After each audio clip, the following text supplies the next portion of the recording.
നമ്മുടെ ക്ലിനിക്കിൽ വരുന്ന ഒരുപാട് പേഷ്യൻസ് പറയുന്ന ഒരു കംപ്ലൈൻ്റ് ആണ് വായിൽ പുണ്ണ് എന്ന് പറയുന്നത്. ഈ വായിൽ പുണ്ണ് കാരണം അവർക്ക് വെള്ളം പോലും കുടിക്കാൻ പറ്റുന്നില്ല, ഒരുപാട് ദിവസം ഭക്ഷണം കഴിക്കാൻ പറ്റുന്നില്ല. ഇങ്ങനെയുള്ള കംപ്ലൈൻറ്റ്സ് കാരണം ഇവർ രണ്ടോ അതിലധികം ദിവസമൊക്കെ ടാബ്ലറ്റ് എടുത്ത് ഈ വേദനയൊക്കെ കുറച്ചതിന് ശേഷം വീണ്ടും ഇത് വരുമ്പോഴാണ് നമ്മുടെ അടുത്തേക്ക് വന്നിട്ടുള്ളത്. നമ്മളിവിടെ എന്താണ് ഇത് പൂർണ്ണമായി മാറാനായിട്ട് ചെയ്യിപ്പിക്കുന്നത് എന്നാണ് ഞാൻ ഈ വീഡിയോയിലൂടെ നിങ്ങൾക്ക് കൺവേ ചെയ്യുന്നത്, പറഞ്ഞു തരുന്നത്. ഞാൻ doctor Amina, medical officer, Prana natural centre.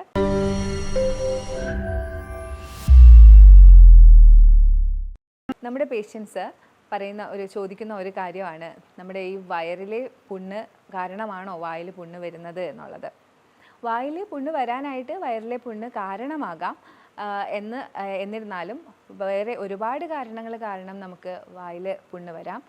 അതായത് നമുക്ക് വൈറ്റമിൻസിൻ്റെ ഡെഫിഷ്യൻസി, B12, 6, അതുപോലെ തന്നെ C, ഇതിൻ്റെയൊക്കെ ഡെഫിഷ്യൻസീസ് കാരണം നമുക്ക് വായിൽ പുണ്ണ് വരാം. അതുപോലെ തന്നെ നമ്മുടെ ഭക്ഷണത്തിൽ കൂടുതൽ ഹീറ്റ് അടങ്ങിയിട്ടുള്ള ഭക്ഷണങ്ങൾ കഴിക്കുന്നത് കാരണം, അങ്ങനത്തെ ഇത് കഴിക്കുന്നത് കാരണം നമുക്ക് വായിൽ പുണ്ണ് വരാം. അതുപോലെ തന്നെ നമ്മുടെ ക്ലൈമാറ്റിക് ചേഞ്ച്, നല്ല ചൂട് കാലത്ത് നമുക്ക് വായിൽ പുണ്ണ് വരാം. ഇത്തരം റീസൺസ് കാരണവും വരാം. അതുപോലെ തന്നെ നമുക്ക് വയറിലുണ്ടാകുന്ന അസുഖങ്ങൾ കാരണം, വയറിലെ പുണ്ണുകൾ ഉണ്ടാകുന്നത് വഴിയും നമുക്ക് വായിൽ പുണ്ണ് വരാം. വയറിലെ ഇത്തരം പുണ്ണുകൾ രൂപപ്പെടാനായിട്ട് കാരണം ഗ്യാസിൻ്റെ കൂടുതലോ അല്ലെങ്കിൽ ആസിഡിൻ്റെ കൂടുതലോ അല്ലെങ്കിൽ നമുക്ക് ഇൻഡൈജഷൻ ഉണ്ടാകുന്നതോ ഒക്കെ ആവാം. ഈ ഗ്യാസ് കൂടുതൽ വരാനായിട്ട് കാരണം ആവുന്നത് നമുക്ക് ഒന്നുകിൽ മലം പോവാതിരിക്കുക, വയറ്റിൽ കെട്ടിക്കിടക്കുക, അതിൽ നിന്നും ബാക്ടീരിയാസ് നമുക്ക് കൂടുതലായിട്ട് ഗ്യാസ് പ്രൊഡ്യൂസ് ചെയ്യുക. ആ ഒരു ഗ്യാസിൻ്റെ മർദ്ദനം കാരണം സ്റ്റൊമക്ക് വാൾസ്, അതായത് ആമാശയത്തിൻ്റെ മെംബ്രെയിൻ ഉണ്ട്, ചെറിയ ആവരണം, അതിലേക്ക് ക്ഷതങ്ങളേറ്റ് മുറിവുകൾ ഉണ്ടാവുന്നു, അങ്ങനെ വ്രണങ്ങളുണ്ടാവാം. അതുപോലെ തന്നെ ഗ്യാസ്, അമ്ലം, അത് കൂടുതലും വരാം, കുറവും വരാം. അപ്പോൾ കൂടുതലാവുന്ന സാഹചര്യങ്ങളിൽ നമ്മുടെ ഈ ആമാശയത്തിൻ്റെ ലൈനിങ്ങുകളിൽ ക്ഷതങ്ങൾ ഉണ്ടാവുന്നു, മുറിവുകൾ ഉണ്ടാവുന്നു, വ്രണങ്ങളാവുന്നു. ഈ ആമാശയത്തിലെ അമ്ലം കുറയുകയും ചെയ്യാം. ഈ കുറയുമ്പോൾ എന്ത് പറ്റും? ആഹാരവസ്തുക്കൾ ദഹിക്കാതെ വരും. ഈ ദഹിക്കാതെ വരുന്ന ആഹാരവസ്തുക്കൾ അവിടെ തന്നെ കിടക്കുന്നു. അതിൻ്റെ പാർശ്വഫലമായിട്ടും നമുക്ക് ഗ്യാസ് ഉണ്ടായി, അതിൻ്റെ ക്ഷതം കാരണം നമ്മുടെ വ്രണങ്ങൾ രൂപപ്പെടാം. ഈ ആസിഡ് കൂടുതലുണ്ടായി അത് മുകളിലേക്ക് പുളിച്ച് തികട്ടി വന്നും നമുക്ക് വായിൽ പുണ്ണുകൾ രൂപപ്പെടാം. അങ്ങനെയാണ് വയറിലെ പുണ്ണ് വായിലേക്ക് കണക്റ്റ് ആവുന്നത്. എന്നിരുന്നാലും എന്തായാലും നമുക്ക് വയറും അത്രയും കണക്റ്റ് ആയിട്ടുള്ള അവയവങ്ങളാണ്. ദഹന വ്യവസ്ഥയുടെ ഭാഗമാണ് വയറിലെ പുണ്ണ്. വായിലെ പുണ്ണായി മാറാനുള്ള സാധ്യതകൾ അനേകമാണ്. വായിലെ പുണ്ണായാലും വയറിലുണ്ടാകുന്ന പുണ്ണുകളായാലും ഇവയ്ക്ക് വേണ്ടിയുള്ള ചികിത്സയിൽ പ്രധാന പങ്ക് വഹിക്കുന്നത് നമ്മുടെ വയറ്റിലെ pH ആദ്യം കറക്റ്റ് ചെയ്യുക എന്നുള്ളതാണ്. നമുക്ക് വയറിലെ ആസിഡ് അല്ലെങ്കിൽ അവിടുത്തെ ആ സ്വഭാവം അത് കറക്റ്റ് ചെയ്യുക, pH കറക്റ്റ് ചെയ്യുക. അതിനായിട്ട് നമ്മൾ പ്ലാന്റ് ബേസ്ഡ് ആയിട്ടുള്ള ബ്ലാൻഡ് ഡയറ്റ് ഫോളോ ചെയ്യണം. ഇത് ഒത്തിരി കഷ്ടപ്പാടുള്ളൊരു കാര്യമാണ്. നമുക്ക് അധികം എരിവും പുളിയും സോൾട്ടും ഒന്നും ഇല്ലാത്ത ഭക്ഷണം കഴിക്കുക എന്ന് പറയുന്നത്. പക്ഷേ ഇത് അനിവാര്യമാണ്. ഇത് ചെയ്താൽ മാത്രമേ നമുക്കിതിനെ പൂർവ്വസ്ഥിതിയിലേക്ക് തിരിച്ചു കൊണ്ടുവരാൻ പറ്റൂ. വ്രണങ്ങളാണ് മൊത്തം, ഇങ്ങനെ മുറിവുകളും പാടുകളും ഉണ്ടായിരിക്കുകയാണ്. അപ്പോൾ അതിനെ ശൂതം ചെയ്ത് അതിനെ സുഖപ്പെടുത്തി കൊണ്ടുവരണമെങ്കിൽ നമ്മൾ ഇത്തരം ഭക്ഷണം കഴിക്കണം. പ്ലാൻ ബേസ്ഡ് ആയിട്ടുള്ള ബ്ലാൻഡ് ഡയറ്റ് കഴിക്കേണ്ടി വരും കുറച്ച് കാലം. മിക്കപ്പോഴും നമ്മുടെ ക്ലിനിക്കിലേക്ക് വരുന്ന പേഷ്യൻസ് പറയും, ഞാൻ നല്ല ഡയറ്റാണ് ഫോളോ ചെയ്യുന്നത്, ഫൈബേഴ്സൊക്കെ ഒത്തിരി കഴിക്കുന്നുണ്ട്, പ്രൊബയോട്ടിക്സ് ഉണ്ട്, കാർബോഹൈഡ്രേറ്റിൻ്റെ കോംപ്ലക്സ് ആണ് കഴിക്കുന്നത്, പക്ഷേ എനിക്കൊന്നും മാറുന്നില്ല. ഞാൻ ചോദിക്കുന്നൊരു കാര്യമുണ്ട്, 3 വർഷം മുമ്പ് അല്ലെങ്കിൽ 5 വർഷം മുമ്പ് നിങ്ങൾ എങ്ങനെയാണ് ഭക്ഷണം കഴിച്ചിരുന്നത്? അപ്പോൾ അവർ പറയും, 5 വർഷം മുമ്പ് ഒത്തിരി കഷ്ടപ്പാടായിരുന്നു, അന്ന് എനിക്ക് ഒത്തിരി തിരക്കായിരുന്നു, അപ്പോൾ ഞാൻ കുറച്ച് ശ്രദ്ധിക്കാതെയൊക്കെ ആയിരുന്നു ഭക്ഷണം കഴിച്ചിരുന്നത്, ഇങ്ങനെയൊന്നും അല്ല.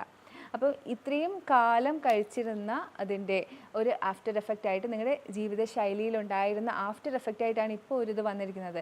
ഇവിടെയും നിങ്ങൾ ക്ഷമയോടുകൂടി ഒരുപാട് എഫേർട്ട് ഇട്ട് തന്നെ ആയിരിക്കണം ഇതിനെ നിങ്ങൾ പരിഹരിക്കാനുള്ളത്. അപ്പോൾ ആദ്യത്തെ ഈ സ്റ്റെപ്പ് എന്ന് പറയുന്നത് പ്ലാൻ ബേസ്ഡ് ആയിട്ടുള്ള ബ്ലാൻഡ് ഡയറ്റ് ആയിരിക്കണം നിങ്ങൾ കഴിക്കാനായിട്ട്. അതൊരു 10-15 ദിവസമൊക്കെ ആയിരിക്കും അങ്ങനെ ഒരു ഡയറ്റ് നിങ്ങൾ ഫോളോ ചെയ്യേണ്ടിയുള്ളത്. ഞാൻ നേരത്തെ പറഞ്ഞിരുന്നു, ശരീരത്തിൽ ഹീറ്റ് കൂടുന്നത് കാരണം നമുക്ക് ഇത്തരം വ്രണങ്ങൾ രൂപപ്പെടാമെന്ന്.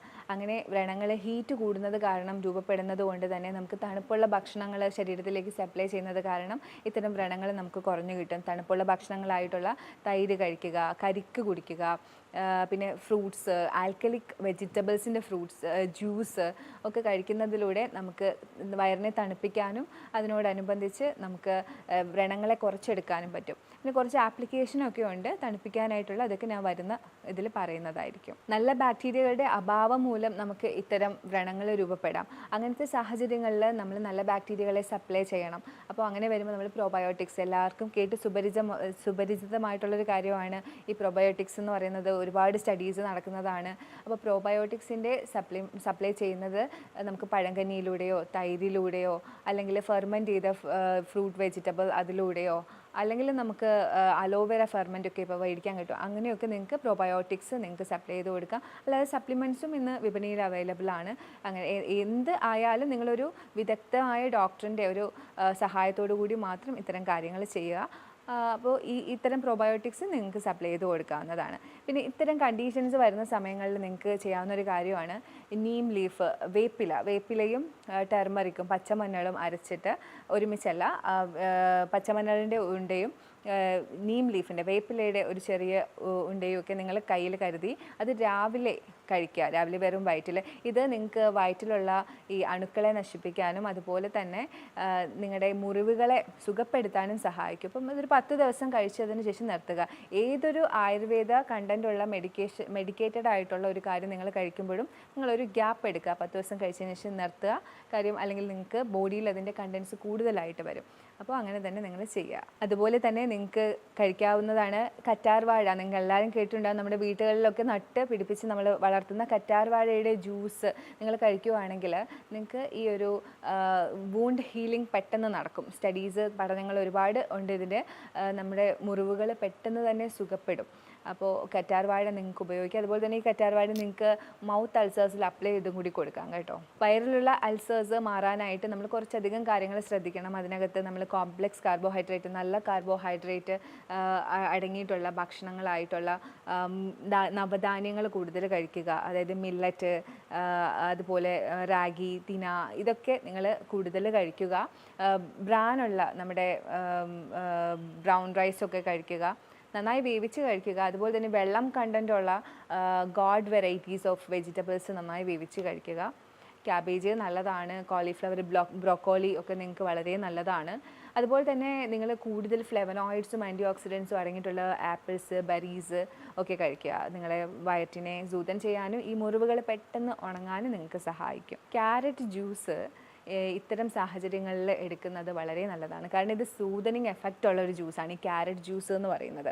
അപ്പോൾ ഇത്തരം ക്യാരറ്റ് ജ്യൂസ് നിങ്ങൾ കഴിക്കുന്നതിലൂടെ നിങ്ങളുടെ ഈ ആമാശയത്തിൻ്റെ ആവരണം തിരിച്ച് പൂർവ്വസ്ഥിതിയിലേക്ക് വരാനായിട്ട് സഹായിക്കും. അപ്പോൾ അത്തരം ക്യാരറ്റ് ജ്യൂസ് കുടിക്കുന്നത് വളരെ നല്ലതായിരിക്കും. ഇത്തരം വ്രണങ്ങളുള്ള സമയങ്ങളിൽ നിങ്ങൾക്ക് ഹണി യൂസ് ചെയ്യാം. അതുപോലെ തന്നെ ക്യാബേജ് ജ്യൂസിനകത്ത് അടങ്ങിയിരിക്കുന്ന ഫൈബേഴ്സും അതുപോലെ തന്നെ ഇതിന് അണുക്കളെ നശിപ്പിക്കുന്ന പ്രോപ്പർട്ടിയും ഉണ്ട്. അതുകൊണ്ട് തന്നെ നിങ്ങൾക്ക് ക്യാബേജ് ജ്യൂസും വളരെ നല്ലതാണ്. ഇങ്ങനെ വേദനയുള്ള സാഹചര്യങ്ങളിൽ, വയറിലെ പുണ്ണും വായിലെ പുണ്ണും ഒക്കെ കാരണം വേദനയുള്ള സാഹചര്യങ്ങളിൽ നിങ്ങൾക്ക് ചെയ്യാൻ പറ്റിയ കുറച്ച് കാര്യങ്ങളാണ് പറയുന്നത്. നിങ്ങൾക്ക് വീട്ടിൽ ആപ്പിൾ സിഡർ വിനെഗർ നിങ്ങൾക്ക് വായിൽ കൊള്ളാം. അതായത് 1 ഗ്ലാസ് വെള്ളത്തിൽ 1 teaspoon apple cider vinegar mix ചെയ്ത് നിങ്ങൾക്ക് വായിൽ കൊള്ളാം. ഒരു 1 മിനിറ്റ് വായിൽ കൊണ്ടതിന് ശേഷം നിങ്ങൾക്ക് പ്ലെയിൻ വാട്ടർ വെച്ച് റിൻസ് ചെയ്യാം. അതുപോലെ തന്നെ ഓയിൽ പുല്ലിംഗ് എന്ന് പറയും. 1 സ്പൂൺ ഓയിൽ വായിലേക്ക് എടുത്ത് അത് നന്നായി ചവയ്ക്കുക. ഒരു മിനിറ്റോ നിങ്ങൾക്ക് പറ്റുന്നത്ര ചവയ്ക്കുക. അതിനുശേഷം സ്പിറ്റ് ചെയ്യുക, ക്ലീൻ ചെയ്യുക. ഇതും നിങ്ങൾക്ക് ചെയ്യാം. അതിനകത്ത് അണുക്കളെ നശിപ്പിക്കാനായിട്ട് ഈ 2 പ്രവൃത്തി നിങ്ങളെ സഹായിക്കും. പിന്നെ അതിനകത്തേക്ക് അപ്ലൈ ചെയ്ത് കൊടുക്കാനായിട്ട് നിങ്ങൾക്ക് കോക്കനട്ട് ഓയിൽ അപ്ലൈ ചെയ്ത് കൊടുക്കാം, ക്ലോവ് ഓയിൽ അപ്ലൈ ചെയ്ത് കൊടുക്കാം. ബ്ലിസ്റ്റേഴ്സിൽ അലോവേരയുടെ ജെല്ല് നിങ്ങൾക്ക് അപ്ലൈ ചെയ്ത് കൊടുക്കാം. വയറിനുണ്ടാകുന്ന വേദനയെ കുറയ്ക്കാനായിട്ട് ഉള്ളൊരു ആപ്ലിക്കേഷനാണ് കോൾഡ് ബാഗ്. നമുക്ക് വയറിലേക്ക് വെച്ച് കൊടുക്കാം. കോൾഡ് ബാഗ് നമുക്ക് വിപണിയിൽ അവൈലബിൾ ആണ്. അതിലേക്ക് ഐസ് ക്യൂബ്സ് ഇട്ട് നമുക്ക് വയറിലേക്ക് വെച്ച് കൊടുക്കാം. ഞാൻ നേരത്തെ പറഞ്ഞിരുന്നു, നമ്മുടെ ഹീറ്റ് കൂടുന്നത് കാരണം നമുക്ക് ഇത്തരം ബ്ലിസ്റ്റേഴ്സ് ഉണ്ടാവാം, വയറിനകത്തും വായ്ക്കകത്തും ഒക്കെ ഉണ്ടാവാം. അപ്പോൾ വയറിനൊരു ആശ്വാസത്തിനായിട്ട് ഇത്തരം കോൾഡ് ബാഗ് വെച്ച് കൊടുക്കുന്നതിലൂടെ നമുക്ക് ഹീറ്റ് കുറയുകയും ചെയ്യും. At the same time blood circulation കൂടും. ബ്ലഡ് സർക്കുലേഷൻ കൂടുമ്പോൾ അവിടത്തേക്കുള്ള കൂടുതൽ രക്താണുക്കൾ വരികയും അവിടുത്തെ ആ മുറിവുകൾ പെട്ടെന്ന് സുഖപ്പെടുകയും ചെയ്യും. അപ്പോൾ ഇത്തരം കോൾഡ് ബാഗ് നിങ്ങൾക്ക് വെച്ച് കൊടുക്കാവുന്നതാണ്. ഈസി ആയിട്ട് വീട്ടിൽ ചെയ്യാൻ പറ്റുന്ന ഒരു ചികിത്സാ രീതിയാണ്. അതുപോലെ തന്നെ നല്ല പെയിൻഫുൾ ആയിട്ടുള്ള സാഹചര്യങ്ങളിൽ നിങ്ങൾക്ക് കോൾഡ് വാട്ടർ സിപ്പ് ചെയ്യാം. നല്ല ഐസ് കോൾഡ് വാട്ടർ നിങ്ങൾക്ക് ഇരുന്ന് പതുക്കെ പതുക്കെ ഒരു 20 മിനിറ്റെങ്കിലും എടുത്ത് വേണം ഇത് സിപ്പ് ചെയ്യാനായിട്ട്. അങ്ങനെ നിങ്ങൾ പതുക്കെ പതുക്കെ സിപ്പ് ചെയ്യുകയാണെങ്കിൽ ആ ഒരു റിഫ്ലെക്സും ആ ഒരു പെയിനും ഒക്കെ കുറയുന്നതായിട്ട് നിങ്ങൾക്ക് ഫീൽ ചെയ്യും. വീട്ടിൽ നമുക്ക് അത്രയും പെയിനുള്ള സാഹചര്യത്തിൽ ഇത്തരം കാര്യങ്ങൾ നിങ്ങൾക്ക് ചെയ്യാം. മഡ് അപ്ലൈ ചെയ്യുന്നത്, അതായത് മണ്ണ് നമ്മൾ വയറിൽ, അത് എവിടെ നിന്നെങ്കിലും എടുക്കുന്ന മണ്ണല്ല, മെഡിക്കേറ്റഡ് ആയിട്ടുള്ള മണ്ണ് അവൈലബിൾ ആണ്. അങ്ങനത്തെ മഡ് നമ്മൾ വയറിലേക്ക് അപ്ലൈ ചെയ്ത് കൊടുക്കുന്നതിലൂടെ ഹീറ്റ് അബ്സോർബ് ആവുകയും അതിലെ മെഡിസിനൽ വാല്യൂസും കാരണങ്ങളും കൊണ്ട് നമുക്ക് അവിടെ ഒരു റിലാക്സേഷൻ കിട്ടുകയും ബ്ലഡ് സർക്കുലേഷൻ ഇമ്പ്രൂവ് ആവുകയും ആ ഒരു വൂണ്ട് ഹീലിംഗ്, അതായത് വ്രണങ്ങളെ പെട്ടെന്ന് സുഖപ്പെടുത്താനായിട്ട് സഹായിക്കുകയും ചെയ്യും. മഡ് ആപ്ലിക്കേഷനിലൂടെയൊക്കെ പെട്ടെന്ന് വൂണ്ട് ഹീലിംഗ് ഉണ്ട്, അതായത് വ്രണങ്ങൾ സുഖപ്പെടുന്നുണ്ടെന്നുള്ള പഠനങ്ങളൊക്കെ ഒരുപാട് നടന്നിട്ടുണ്ട്. അപ്പോൾ ഇത്തരം ആപ്ലിക്കേഷൻസ് നിങ്ങൾക്ക് വീട്ടിലും ചെയ്യാവുന്നതാണ്. അതുപോലെ നിങ്ങൾക്ക് വീട്ടിൽ ചെയ്യാൻ പറ്റിയ വേറൊരു പ്രാക്ടീസാണ് ഹിപ്പ് ബാത്ത്. ഹിപ്പ് ബാത്ത് ടബിലൊക്കെയാണ് നമ്മൾ സാധാരണ ചെയ്യുന്നത്. പക്ഷേ നിങ്ങൾക്ക് വിപണിയിൽ കിട്ടുന്ന തുണി അലക്കാനൊക്കെ ഉപയോഗിക്കുന്ന ടബിലും ഇത്തരം പ്രാക്ടീസ് ചെയ്യാം. ഹിപ്പ് ഭാഗം, അതായത് അരഭാഗം ഫുള്ള് വെള്ളത്തിൽ ഡിപ്പ് ചെയ്തിരിക്കണമെന്ന് മാത്രമേ ഉള്ളൂ. 20 മിനിറ്റ് അങ്ങനെ കാല് പുറത്തേക്കിട്ട് ഹിപ്പ് വെള്ളത്തിൽ ഇറക്കി വെച്ചിരിക്കുകയാണെങ്കിൽ നമ്മുടെ അബ്ഡോമിനൽ ഓർഗൻസ് എല്ലാം ഒന്ന് റിലാക്സ് ആവുകയും അതോടുകൂടി ഈ ആസിഡ് റിഫ്ലെക്സും കാര്യങ്ങളൊക്കെ ഒന്ന് റെഗുലേറ്റ് ആവുകയും ബ്ലഡ് സർക്കുലേഷൻ കൂടി കൂടുതൽ രക്താണുക്കൾ വന്ന് അവിടുത്തെ വ്രണങ്ങളെ കൂടുതൽ പെട്ടെന്ന് സുഖപ്പെടുത്തുകയും ചെയ്യും. അപ്പോൾ ഹിപ്പ് ബാത്ത് നിങ്ങൾ പ്രാക്ടീസ് ചെയ്യുക. അതുപോലെ ഇത്തരം വേദനകൾക്ക് നിങ്ങൾക്ക് വീട്ടിൽ ചെയ്യാൻ പറ്റിയ വേറൊരു മെത്തേഡാണ് വെറ്റ് പാക്ക് എന്ന് പറയും. ഒരു 4 ഫോൾഡ് ചെയ്യാൻ പറ്റുന്ന ഒരു ക്ലോത്ത് എടുത്ത്, ഒരു ടവലെടുത്ത് നിങ്ങൾ വെറ്റാക്കി അതിനെ ഒന്ന് നനച്ച് പിഴിഞ്ഞ് നിങ്ങളുടെ വയറ്റിന് ചുറ്റും ഒരു 4 തവണ അല്ലെങ്കിൽ 2-3 തവണ ഒന്ന് ചുറ്റുക. അതൊരു 20 മിനിറ്റ് വെക്കുകയാണെങ്കിൽ നിങ്ങളുടെ ഹീറ്റും അബ്സോർബ് ചെയ്യുന്നുണ്ടാവും. ആ സമയത്ത് ഹീറ്റും കുറയും. അതുപോലെ തന്നെ നിങ്ങൾക്ക് കൂടുതലായിട്ട് അവിടത്തേക്ക് ബ്ലഡ് സർക്കുലേഷൻ വരികയും രക്താണുക്കൾ കൂടുതൽ വരികയും അവിടുത്തെ അവിടുത്തെ വ്രണങ്ങൾ പെട്ടെന്ന് സുഖപ്പെടുകയും ചെയ്യും. അപ്പോൾ ഈ പറഞ്ഞ കാര്യങ്ങളിൽ ഏതെങ്കിലുമൊക്കെ നിങ്ങൾ ഫോളോ ചെയ്താലും മതിയാകും. വീട്ടിൽ ചെയ്യാൻ പറ്റിയ ചെറിയ കാര്യങ്ങളാണ് ഞാൻ ഇതിനകത്ത് പറഞ്ഞിരിക്കുന്നത്. ഇത്തരം വായിൽ പുണ്ണ് അല്ലെങ്കിൽ വയറിലുണ്ടാകുന്ന പുണ്ണ് സാധാരണമാണോ, ഇത് അപകടകാരിയാണോ, ഇത് ക്യാൻസർ ആണോ എന്നൊക്കെ ഒരുപാട് പേർക്ക് സംശയമുണ്ട്. കാരണം നമ്മൾ പല യൂട്യൂബ് വീഡിയോയിലും കാണാറുണ്ട് ഇത് ക്യാൻസറിൻ്റെ ലക്ഷണമാണ്, വായിൽ പുണ്ണ് ക്യാൻസറിൻ്റെ ലക്ഷണമാണ്, അല്ലെങ്കിൽ കുടലിലുണ്ടാകുന്ന വിട്ടുമാറാത്ത പുണ്ണ് ക്യാൻസറിൻ്റെ ലക്ഷണമാണ്. അപ്പോൾ ഇത് എനിക്കും അതാണോ എന്ന് ഒരുപാട് പേര് സംശയിക്കുന്നുണ്ട്. അപ്പോൾ ഇത്തരം വായിലുണ്ടാകുന്ന പുണ്ണുകൾ ക്യാൻസറിന് കാരണമാകുന്നുണ്ടോ എന്നുള്ള അതിന് എനിക്ക് പറയാനുള്ളത്, സാധാരണയായിട്ട് നമുക്ക് വരുന്ന വായിൽ പുണ്ണ് അല്ലെങ്കിൽ കുടലിൽ പുണ്ണ് ഒക്കെ ഉണ്ട്. അതായത് നമുക്ക് കാലാവസ്ഥ മാറുമ്പോൾ ഒത്തിരി ചൂടാവുമ്പോൾ വരും, നമ്മുടെ ഭക്ഷണക്രമങ്ങൾ തെറ്റുമ്പോഴത്തേക്കും വരും. അത് ഇപ്പോൾ ഒരു ദിവസം ചിക്കൻ കഴിച്ചു, നമുക്ക് ചെറിയ ഇറിറ്റേഷൻസ് അല്ലെങ്കിൽ ടോയ്ലറ്റിൽ പോകുന്നില്ല, പിന്നെ അത് അങ്ങനെ ഉണ്ടാവാം. അല്ലെങ്കിൽ നമ്മൾ ഒരുപാട് നാൾ നന്നായി വെള്ളം കുടിച്ചില്ല, ആ ഒരു സാഹചര്യത്തിൽ നമുക്ക് ചിലപ്പോൾ വായിൽ പുണ്ണുണ്ടാവാം. നല്ല ചൂടുള്ള ക്ലൈമറ്റ് നമുക്ക് വായിൽ പുണ്ണുണ്ടാവാം. അപ്പോൾ ഇത്തരം സാഹചര്യങ്ങൾ അല്ലാതെ വിട്ടുമാറാതെ എപ്പോഴും നിങ്ങൾക്ക് വായിൽ പുണ്ണ് വരുന്നു എന്നുണ്ടെങ്കിൽ അത് നിങ്ങൾ കൃത്യമായി ചെക്കപ്പ് ചെയ്യുക. മാത്രമല്ല ഇങ്ങനത്തെ വായിൽ പുണ്ണ് വന്ന് അതിൽ നിങ്ങൾ വൈറ്റമിൻസ് സപ്ലൈ ചെയ്തു, നിങ്ങൾ ഇപ്പം അണുബാധയായിരുന്നെങ്കിൽ അതിനെ നിങ്ങൾ ക്ലിയർ ചെയ്തു, പ്രോബയോട്ടിക്സ് കൊടുത്തു, ഇതൊന്നും ചെയ്തിട്ട് വിട്ടുമാറാത്ത വായ്പുണ്ണാണ് എന്നുണ്ടെങ്കിൽ കൃത്യമായിട്ടുള്ള ടെസ്റ്റുകൾക്ക് തന്നെ നിങ്ങൾ വിധേയമാകണം. അതിനായിട്ട് colonoscopy, blood studies, stool studies ഒക്കെ ചെയ്താൽ മാത്രമേ ഇത് സാധാരണ അൾസർ ആണോ അതോ ഇതെന്തെങ്കിലും അപകടകാരിയായിട്ടുള്ള അൾസർ ആണോ എന്ന് നമുക്ക് മനസ്സിലാവുള്ളൂ. വായിലെ ആയാലും വയറ്റിലെ ആയാലും അൾസേഴ്സ് നിങ്ങൾ അതിൻ്റെ മൂലകാരണം, അടിസ്ഥാന കാരണം കണ്ടെത്തി തന്നെ ചികിത്സിക്കാൻ ശ്രമിക്കുക. എന്തെങ്കിലുമൊക്കെ കൊടുത്ത് അല്ലെങ്കിൽ എന്തെങ്കിലുമൊക്കെ അപ്ലൈ ചെയ്ത് ആയിരിക്കരുത് നിങ്ങളുടെ ചികിത്സാ രീതി. ഇപ്പോൾ വായിലെ പുണ്ണായാലും വയറ്റിലെ പുണ്ണായാലും അത് ഇൻഫെക്ഷൻ കാരണമാകാം, അല്ലെങ്കിൽ ഇൻഡൈജഷൻ കാരണമാകാം, എന്തെങ്കിലുമൊക്കെ അണുബാധ, അല്ലെങ്കിൽ ദഹനക്കേട്, അല്ലെങ്കിൽ വയറ്റിൽ നിന്ന് പോകാത്തത് കാരണം, കൂടുതൽ ആസിഡ് വരുന്നത് കാരണം, നമ്മൾ കഴിക്കുന്ന ഭക്ഷണങ്ങളുടെ ക്രമീകരണങ്ങളുടെ തെറ്റ് കാരണം, അല്ലെങ്കിൽ കൂടുതൽ സ്ട്രെസ് എടുക്കുന്നത് കാരണം, ഇതിൽ ഏതാണ് നിങ്ങളുടെ മൂലകാരണം, നിങ്ങളുടെ അടിസ്ഥാന കാരണം എന്ന് ആദ്യം നിങ്ങൾ കണ്ടുപിടിക്കണം. അതിനെ ആയിരിക്കണം നിങ്ങൾ പരിഹരിക്കേണ്ടത്. ഈ സ്ട്രെസ്സ് എടുക്കുന്നതൊക്കെ കാരണം ഇത്തരം അൾസർ ഉണ്ടാകുന്ന ഒരുപാട് ആളുകളുണ്ട്. ഇതെങ്ങനെ സ്ട്രെസ്സ് എങ്ങനെ അൾസർ ഉണ്ടാക്കും എന്ന് എല്ലാവർക്കും ഒരു സംശയം ഉണ്ടാകും. പക്ഷെ നിങ്ങൾ എല്ലാവരും കേട്ടിട്ടുണ്ടാവും, ഗട്ട് എന്ന് പറയുന്നത് സെക്കൻഡ് ബ്രെയിൻ ആണ്. നമ്മൾ എന്ത് ചിന്തിക്കുന്നുവോ അതുപോലെയാണ് ഗട്ട് പ്രവർത്തിക്കുന്നത്. നിങ്ങൾ മൈൻഡ് അപ്സെറ്റ് ആണെങ്കിൽ നിങ്ങളുടെ ഗട്ട് നന്നായി പ്രവർത്തിക്കില്ല. അപ്പോൾ അതാണ് ഗട്ടും ബ്രെയിനും തമ്മിലുള്ള കണക്ഷൻ. അപ്പോൾ എപ്പോഴും നിങ്ങളുടെ മൈൻഡിനെ റിലാക്സ് ആക്കി വെക്കുക, ഫ്രീ ആയിട്ട് വെക്കുക. എസ്പെഷ്യലി ഇങ്ങനത്തെ സാഹചര്യങ്ങൾ ഉണ്ടാകുമ്പോൾ, നിങ്ങൾക്ക് വായിൽ പുണ്ണ് വയറ്റിൽ പുണ്ണൊക്കെ കൂടുതലായി നിൽക്കുന്ന സാഹചര്യങ്ങളിൽ നിങ്ങൾ എന്തായാലും സ്ട്രെസ്സൊക്കെ കുറച്ച് വെക്കുക. അതിനായിട്ടുള്ള സ്ട്രെസ്സ് റിലീവ് ചെയ്യുന്ന പ്രാക്ടീസുകളൊക്കെ ഈ സമയത്ത് ഉറപ്പായിട്ടും ചെയ്യുക. ഒരുപാട് പേരുടെ സംശയമാണ് വയറിലുണ്ടാകുന്ന ഗ്യാസ് ഒക്കെ നിയന്ത്രിച്ചു കഴിഞ്ഞാൽ നമ്മുടെ വായിലെ പുണ്ണ് നിയന്ത്രിക്കാൻ പറ്റില്ലേ എന്നുള്ളത്. സാധാരണ എന്തെങ്കിലുമൊക്കെ ദഹനക്കേടോ അല്ലെങ്കിൽ മലബന്ധമോ അല്ലെങ്കിൽ നമ്മുടെ ബാക്ടീരിയസിൻ്റെ ഓവർ ഗ്രോത്തോ ഒക്കെ കാരണമാണ് നമുക്ക് വയറ്റിൽ ഇത്തരം ഗ്യാസ് ഉണ്ടാകുന്നത്. അങ്ങനെ ഇത് കൂടുതൽ കാലം ഈ ഗ്യാസ് പ്രശ്നങ്ങളുണ്ടാക്കി അപ്പോഴും നിങ്ങൾ അതിനെ അധികം കെയർ ചെയ്യാതെ പോകുമ്പോഴാണ് അത് പതുക്കെ അത് വ്രണങ്ങളാവുന്നതും അത് വായിലേക്കും വരുന്നതും അങ്ങനത്തെ സാഹചര്യങ്ങൾ ഉണ്ടാകുന്നത്. അപ്പോൾ ഇതിനെല്ലാം കൂടി ഒരുമിച്ച് നമ്മൾ ചികിത്സിക്കുന്നത്, അടിസ്ഥാന കാരണം ഏതാണോ അതിനെ കണ്ടെത്തി അതിനെ ചികിത്സിക്കുന്നതോടുകൂടി നിങ്ങൾക്ക് വായിലെ പുണ്ണും വയറിലെ പുണ്ണും ഒക്കെ കൃത്യമായിട്ട് മാറുന്നതാണ്. എന്തായാലും ഇത്തരം സാഹചര്യങ്ങളിൽ നിങ്ങൾ കൃത്യമായിട്ട് ഒരു ഡോക്ടറുടെ സഹായത്തോടു കൂടി തന്നെ ഇതിനെ പരിഹരിക്കാനായിട്ട് ശ്രമിക്കുക. ഇത്തരത്തിൽ വായിലും കുടലിലും ഒക്കെ പുണ്ണുകൾ ഉണ്ടാകുന്ന സാഹചര്യത്തിൽ നിങ്ങൾ എന്തൊക്കെ കഴിക്കാതിരിക്കണം എന്നതൊരു വലിയ ക്വസ്റ്റ്യൻ തന്നെയാണ്. കഫീൻ അടങ്ങിയിട്ടുള്ള കോഫിയൊക്കെ നിങ്ങൾ പൂർണ്ണമായിട്ട് ഒഴിവാക്കുക. അതിൽ കുറച്ച് അങ്ങനെയൊന്നുമില്ല, പൂർണ്ണമായിട്ട് ഒഴിവാക്കുക. ഇത് നിങ്ങളുടെ ഈ ഒരു സാഹചര്യത്തിൽ ഈ വ്രണങ്ങളൊക്കെ രൂപപ്പെട്ടിരിക്കുന്ന സമയത്ത് ഇതിൻ്റെ നിങ്ങളുടെ ആവരണങ്ങളെ വീണ്ടും വീണ്ടും ഇത് ഇറിറ്റേറ്റ് ചെയ്യും.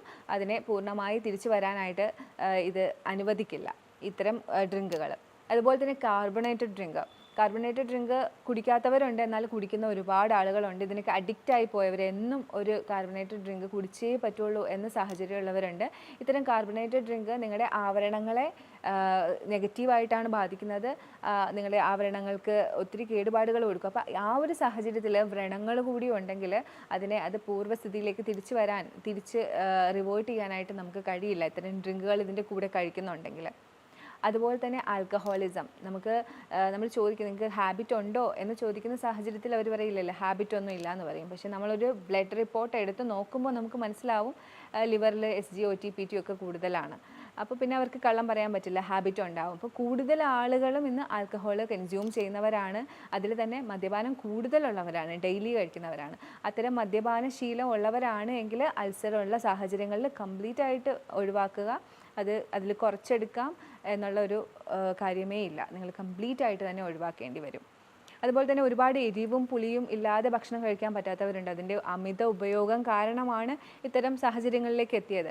അപ്പോൾ ഞാൻ നേരത്തെ പറഞ്ഞിരുന്നു, ഇത്തരം സാഹചര്യങ്ങൾ നിങ്ങൾ പ്ലാന്റ് ബേസ്ഡ് ആയിട്ടുള്ള ബ്ലാൻഡ് ആയിട്ടാണ് കഴിക്കേണ്ടത്. അപ്പോൾ അതിനകത്ത് നിങ്ങൾക്ക് എരിവില്ല, പുളിയില്ല, ഉപ്പില്ല, ആ ഒരു ഡയറ്റ് ഫോളോ ചെയ്യുന്ന സമയത്ത് നിങ്ങൾ ഇത്തരം എരിവും പുളിയും അതിൻ്റെ കൂടെ ഒരു മുളക് വേണം. ഇവിടുത്തെ പേഷ്യൻസ് ചോദിക്കാറുണ്ട് ഒരു മുളക് വേണം അതിൻ്റെ കൂടെ, അല്ലെങ്കിൽ ഇച്ചിരി ഉപ്പ് വേണം. അപ്പോൾ നമ്മൾ കുറച്ചളവിൽ നമ്മൾ പിങ്ക് സോൾട്ട് കൊടുക്കും. പക്ഷേ നിങ്ങൾ അത്തരം ഒരു പ്രവൃത്തിയും അതിനിടയിൽ ചെയ്യാതിരിക്കുക ഇത്തരം വ്രണങ്ങളുള്ള സമയത്ത് പ്രത്യേകിച്ച്. ഇനി പറയാനുള്ളത് ഡീപ്പ് ഫ്രൈഡ് ആയിട്ടുള്ള, നമ്മൾ കേരളത്തിൽ മുഖ്യമായിട്ട് നമ്മൾ കടികളെന്ന് പറയും എണ്ണ പലഹാരങ്ങൾ. അപ്പോൾ അത്തരം എണ്ണ പലഹാരങ്ങൾ എണ്ണയിൽ മുക്കി വറുത്തെടുത്ത പരിപ്പ് വട, ഉഴുന്നുവട പോലുള്ള പലഹാരങ്ങൾ നിങ്ങൾ ഈ സമയങ്ങളിൽ പൂർണ്ണമായിട്ട് ഒഴിവാക്കുക. കാരണം അതിനകത്ത് അത്രയും ഓയിലുണ്ട്. അത് എന്ത് ഓയിലാണെന്ന് നമുക്കറിയില്ല. എപ്പോഴും അതൊരു റിഫൈൻ ഓയിലായിരിക്കും. അപ്പോൾ ഈ ഒരു സാഹചര്യത്തിൽ നിങ്ങൾ അതിനടുത്തേക്ക് പോവുകയേ ചെയ്യരുത്. ഇനി പറയാനുള്ളത് സിട്രസ് ഫ്രൂട്ട്സ് അല്ലെങ്കിൽ സിട്രസ് അടങ്ങിയിട്ടുള്ള, അതായത് നമ്മുടെ നാരങ്ങ, ഓറഞ്ച്, മുസമ്പി, അതുപോലെ തന്നെ ടൊമാറ്റോ, ഈ വക സാധനങ്ങൾ അധികം കഴിക്കാതിരിക്കുക. ഇത്തരം സാഹചര്യങ്ങൾ നിങ്ങൾക്ക് വ്രണങ്ങളുള്ള സാഹചര്യത്തിൽ ഒഴിവാക്കുക തന്നെ ചെയ്യുക. വയറിലുണ്ടാകുന്ന പുണ്ണുകളാണോ വായ്നാറ്റത്തിന് കാരണം എന്നുള്ളൊരു ചോദ്യം എപ്പോഴും വരാറുണ്ട്. വായ്നാറ്റം വയറിലുണ്ടാകുന്ന പുണ്ണുകൾ കാരണം വരാം. പക്ഷേ എല്ലാ സാഹചര്യത്തിലും